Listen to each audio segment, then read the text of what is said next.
जय श्री कल्की माधव, जय श्री जगन्नाथ। मैं हूं आपका मित्र, भाई, बंधु, सखा। और जैसा कि आज आपने हमारे YouTube वीडियो के थंबनेल में देखा है, आज बहुत ही महत्वपूर्ण वीडियो और एक हमारे और जो अपने आप को कल्की कहने वाले व्यक्ति थे, सदानंद तिवारी जी, उनके बारे में आज लेकर के आए हैं। और इसी प्रकार हम जो है वीडियोज़ ला रहे हैं। एक हमने पूरा सीरीज़ चलाया है कल्की अवतारों को लेकर के, जो सुघोषित कल्की अवतार हैं, तो उनमें आज ये भी आते हैं। देखिए, सदानंद तिवारी जी जो हैं अपने आप को कल्की कहते थे और इनके शिष्य इनको कल्की मानते हैं। इनके कई आश्रम हैं भारत में, नेपाल में, जगह जगह पर। अरबों रुपए का साम्राज्य इनका है, खड़ा हुआ है।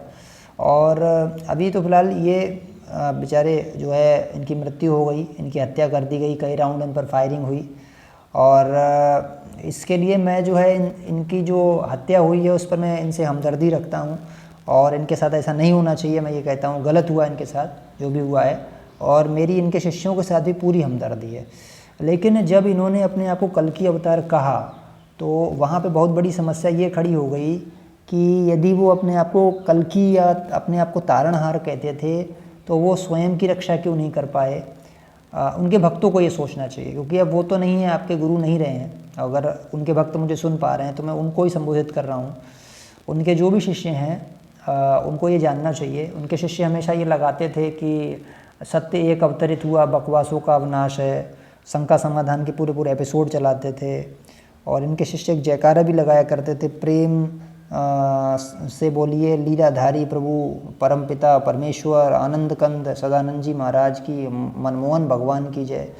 तो इस तरीके की चीज़ें जो आप लोगों ने एक भ्रम पाल रखा था, उस भ्रम का क्या हुआ, आप एक बार अपने आत्ममंथन कीजिए खुद में। आप देखिए कि आप जिस व्यक्ति को भगवान मान रहे थे उसकी हत्या कर दी गई कितनी दर्दनाक तरीके से, और वो खुद अपनी रक्षा नहीं कर सका। कितनी ये आपने गलत धारणा बनाई हुई थी। आपके भगवान जो आए थे युग परिवर्तन करने, वो युग परिवर्तन किए बिना ही चले गए। क्या आपका नाश कर दिया उन्होंने? क्या धर्म संस्थापना कर दी? ऐसा तो कुछ हुआ नहीं। अब मैं ये कहता हूँ कि भाई नारायण नारायण है। आपके सभी शिष्यों से, जो सदानंद तिवारी जी के शिष्य हैं, उन सबको मैं संबोधित कर रहा हूँ, नारायण नारायण है, एकम ब्रह्म द्वितीयो नास्ति। ये नारायण के बारे में बोला जाता है, उनके समान दूसरा कोई नहीं है। तो ऐसे कई बाबा हैं जो खुद को भगवान कहते हैं, उनके चेले हैं, उनको भगवान मानने वाले हैं और उनके पीछे पीछे लगे रहते हैं। लेकिन ये लोग बहुत डेंजरस होते हैं सोसाइटी के लिए। देखिए, इनकी जो हत्या हुई है, अगर मीडिया की माने तो इन पर कई बड़े बड़े कांडों में इनका नाम भी था, लेकिन मैं उस सब में नहीं जाना चाहता हूँ। वो हो सकता है गलत भी हो, सही भी हो, मुझे नहीं कहना, लेकिन मैं ज्ञान की बात करना चाहता हूँ। उनके भक्तों को अब क्या करना है ये सोचना है। देखिए, अब उनके भक्तों को किस तरीके से गुमराह किया जाएगा मैं बताता हूँ। ये एक धंधा होता है। जब तक एक गुरु को या किसी आदमी को भगवान बना दो, भगवान ख़त्म हो जाए तो उसकी मूर्ति स्थापित कर दो और उसी मूर्ति की पूजा कराओ, फिर उसी मूर्ति को बोलो कि यही भगवान है। तो यही हो भी रहा है वहाँ पे उनके जो है दिवस मनाए जा रहे हैं, लोग जाते हैं, उनकी मूर्ति को ही भगवान मान के पूजा करनी शुरू कर दी है।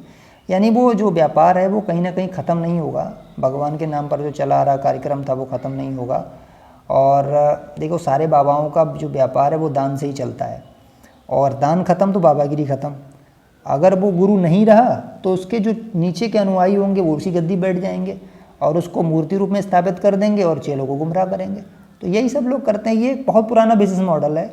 तो गुरु और सच्चा संत कौन होता है इस पर हम वीडियो लाएंगे। आप अपने चैनल से जो है जुड़े रहिए। उनके भक्तों से जो मेरा अनुरोध है तिवारी जी के, कि भैया वेद और गीता की ओर वापस लौटो, नारायण की ओर वापस लौटो। और मैं आपको सत्य बता रहा हूँ, बहुत बुरा समय आगे आने वाला है और भगवान इस धरा पर आ चुके हैं, कल्की भगवान, और भविष्य मालिका उसका प्रमाण है, एक ग्रंथ है, और जो लोगों के अनुभव हैं वो भी इसका प्रमाण है। और मैं उन लोगों से कहना चाहूँगा कि भाई आप लोग नारायण की ओर लौटो, जो सत्य नारायण है। गीता पढ़ो, वेद पढ़ो, नविदा भक्ति करो। आपको क्यों यार एक मीडिएटर चाहिए होता है? आप सीधे भगवान से क्यों नहीं जुड़ पाते हो? ये सबसे बड़ी चीज़ है। और गुरु जो होता है वो बहुत अलग चीज़ होता है। गुरु अपनी पूजा ना करा के भगवान की तरफ ले जाता है। गुरु खुद कहाँ अपनी पूजा कराता है? तो आप जिनको पकड़ के बैठे थे वो गुरु भी नहीं थे, ठीक है ना? तो इन सब चीज़ों को आपको समझना है। और जो है आप उनकी मूर्ति बना दी गई, आश्रमों में आप लोग जाते हो, उनकी प्रार्थना करते हो है ना, ये सब चीज़ें नहीं करनी है। सदानंद जी की हरिद्वार में आरती होती है और वहाँ भी आप एक बहुत गौर से चीज़ देखेंगे कि सदानंद जी की मूर्ति के पीछे नारायण श्रीहरि की मूर्ति लगाई गई है। आप देख सकते हैं पीछे, ऊपर शेषनाग है, नीचे विष्णु जी हैं। यानी कि उनकी मृत्यु के बाद भी उन्हें जबरन कल्कि अवतार सिद्ध करने का पूरा जो है क्रियाकांड वहाँ पे किया जा रहा है। अब आप ये सोच सकते हैं कि मैं तो ये नहीं समझ पा रहा हूँ ये सब हो क्या रहा है, अजीब सी चीज़ है। लेकिन किसी मानव के साथ में नारायण को प्रतिष्ठित करना क्या शोभाजनक है? इस बात को आपको बहुत गौर से सोचना चाहिए। अब आपको नारायण की ओर लौटना है, नारायण के लिए विरह लाओ, उनके लिए प्रार्थना करो, है ना। आपके गुरु चले गए, वो असली नारायण नहीं थे इसलिए तो चले गए, वरना युग परिवर्तन करके जाते। अब उनकी जो गति हुई, ऐसा ना हो आपकी भी वही गति हो, आपको ये सोचना चाहिए। तो मैं आपका शुभचिंतक हूँ, भाई हूँ, और मुझे आपसे 1 रुपया भी नहीं चाहिए। मैं नारायण का प्रचारक हूँ, इसलिए नारायण आपको बुला रहे हैं ऐसा समझिए। ये वीडियो आपके लिए है, अगर आप इस वीडियो पे हैं तो समझ लीजिए नारायण का ही संदेश है जो आप मुझसे जो है वो आज कहलवा रहे हैं। तो उनके जितने भी चेले हैं, शिष्य हैं, जो उनको मानने वाले हैं, वो पूरा दावा करेंगे कि हमारे गुरु जो है वो भगवान थे, कल्कि थे। लेकिन भैया भ्रम से बाहर आओ। देखिए, फेक कल्कि लोगों की पहचान ही यही है कि हर फेक कल्कि जो है वो खुद को ये बोलेगा कि मैं ही कल्कि हूँ। अच्छा, उसके पास अष्ट सिद्धि, नवनिधि, ये कुछ नहीं होगा। और आप उसे अगर गाली दोगे तो जो है आप उसको गाली दोगे तो वो आपके स्वप्न में आकर भी आपको नहीं समझाएगा। मतलब उसमें इतनी शक्ति नहीं होगी कि जो उसका आलोचक है उसको स्वप्न देकर भी ये बता दे कि मैं ही भगवान हूँ और तुम मेरी शरण में आओ। लेकिन वो आलोचक को डबल आलोचना उसकी करेगा। तो भाई तुम्हारी उस समय स्थिति शक्ति कहाँ चली जाती है यार? उसको दर्शन दे दो, बात खत्म हो जाएगी, वो भी आपका ज्ञान स्वीकार कर लेगा। कुछ तो ऐसा करो उसके लिए, लेकिन आप नहीं करते हो तो फर्जी हो सब। और फिर वो ये लोग क्या करेंगे, और इनसे अगर कोई शर्त पूछे, जैसे मैं शर्त पूछता हूँ कि अगर आप वास्तव में कल्कि हो तो मेरा नाम पता बता दो, है ना, ऐसी शर्त आप रखेंगे तो ये शर्त को पूरा नहीं करेंगे। ये फिर फर्जी ज्ञान झाड़ना शुरू कर देंगे, और ऐसा फर्जी ज्ञान होगा जो वेदों और गीता से बिल्कुल अलग होगा या उनके मनमाने अर्थों का होगा, और ये बकवास शुरू कर देंगे। और इनके चेले भी पूरा दावा करते हैं कि हाँ भाई यही भगवान है, यही तारणहार है। तो भाई मेरा जितने भी फेक बाबाओं से और जिन जो फेक बाबाओं के गुरु, उन सबसे निवेदन है कि आप प्लीज़ नारायण की शरण में आइए, नारायण से जुड़िए। नारायण ही आपको मुक्ति प्रदान कर सकते हैं, इस कर्ममय जीवन में कर्मों की सिद्धि प्रदान कर सकते हैं। गीता में हमेशा कहा गया है, सर्वाणि धर्माणि परित्यज्य मामेकं शरणं व्रज, अहम त्वां सर्वपापेभ्यो मोक्षयिष्यामि मा शुचा। तू मेरी शरण में आ, भगवान कृष्ण कहते हैं, और तू शोक मत कर, मैं तुझे वो सब कुछ प्रदान करूँगा।